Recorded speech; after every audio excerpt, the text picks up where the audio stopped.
발언이 있겠습니다.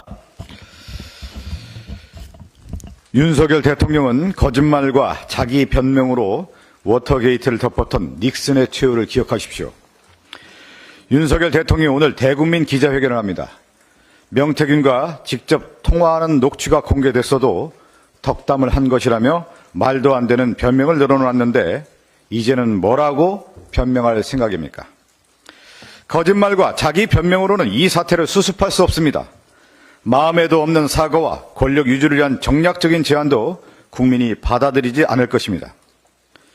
윤석열 대통령은 워터게이트 사건의 폭로가 이어지던 1973년 11월 닉슨의 기자회견을 기억해야 합니다.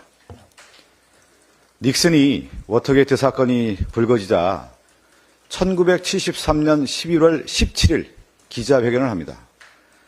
1년 전에 1972년 11월 7일 날 대통령 재선에 성공을 하게 되는데 워터게이트 사건이 불거지고 1년이 지난 시점 1973년 11월 17일 기자회견을 하면서 닉슨의 워딩은 두 가지였습니다. 하나는 잘 모른다. 두 번째, 나는 사기꾼이 아니다.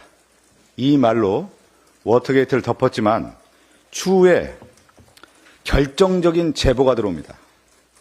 닉슨의 워터게이트 사건 개입의 녹취를 워싱턴 포스트에 공개하고 닉슨은 불행한 결말을 맺죠. 윤석열 대통령과 관련된 결정적 제보자는 누굽니까? 명태균 아니겠습니까? 그리고 박근혜 대통령도 한번 되돌아보죠. 2016년이죠. 2016년 10월 24일 날 시정연설을 합니다. 최순실 국정농단에 대한 문제들이 불거지면서 시정연설에서 임기 내 개헌이라는 카드를 꺼내면서 여론을 덮으려고 했지만 같은 날 태블릿 PC가 보도가 되면서 결국은 최순실 국정농단 사태가 불거지게 되죠. 이 당시 저는 기억이 납니다. 회자됐던 내용 중에 하나가 뭐냐면 1. 최순실, 2. 정윤회, 3. 박근혜 이 얘기가 나왔죠. 결국 그것은 기정사실화됐던 내용 아니겠습니까? 박근혜 전 대통령이 최순실을 부인했지만 결국 그것은 사실로 드러났고요. 윤석열 대통령과 관련해서 그동안 회자됐던 내용은 뭐였습니까? 대통령실의 주인은 누구였느냐, 결국 김건희였다는 얘기가 계속 나왔는데, 그리고 김건희 뒤에 도대체 누구냐라고 하는 것을 많은 사람들이 의혹을 제기하고 의문을 제기했는데, 지금 이렇게 보면은 1. 명태균, 2. 김건희, 3. 윤석열 그렇게 되는 거 아니에요? 김건희 여사가 분명히 얘기하지 않습니까? 선생님이 전화 오도록 만들었다고 하는 것은 윤석열 대통령이 자격이 있는 거냐. 결국 명태균의 말에 의해서 윤석열 정권이 좌지우지 됐다라는 것을 누구의 입을 통해서, 결국 김건희 여사의 입을 통해서 확인해 줬던 거 아니겠습니까?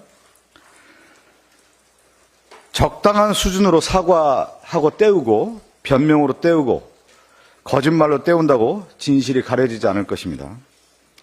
윤석열 대통령의 선택지는 딱 하나 아니겠습니까? 특검을 수용해야 합니다. 본인이 벌여놓은 사건의 진상을 규명하고 책임자를 처벌하는 특검 수용만이 사태 해결을 위한 유일한 해결책입니다. 지금 본인이 처한 상황을 냉정하게 생각해야 합니다. 대통령 지지율은 10%대로 떨어졌고 정부 기관 중에 대통령의 말을 듣는 자는 일부 정치 검사밖에 없습니다. 사실상 무정부 상태나 다름없을 정도로 지금 권위가 상실된 것이 지금 윤석열 정권의 민낯입니다. 트럼프 대통령의 귀환으로 국제정세 급변이 예상되는데 대통령은 자기 가족의 방탄 유해에는 아무것도 신경 쓰지 않는 모습입니다. 대한민국이 그야말로 위기입니다. 특검을 수용하고 진상 규명에 협조하기 바랍니다. 그것이 윤석열 대통령, 윤석열 정권, 그리고 대한민국이 위기를 극복하기 위해서는 특검 수용만이 유일한 길임을 다시 한번 말씀드립니다. 이상입니다. 네, 다음은 안태준 원내부대표님의 발언이 있겠습니다. 네.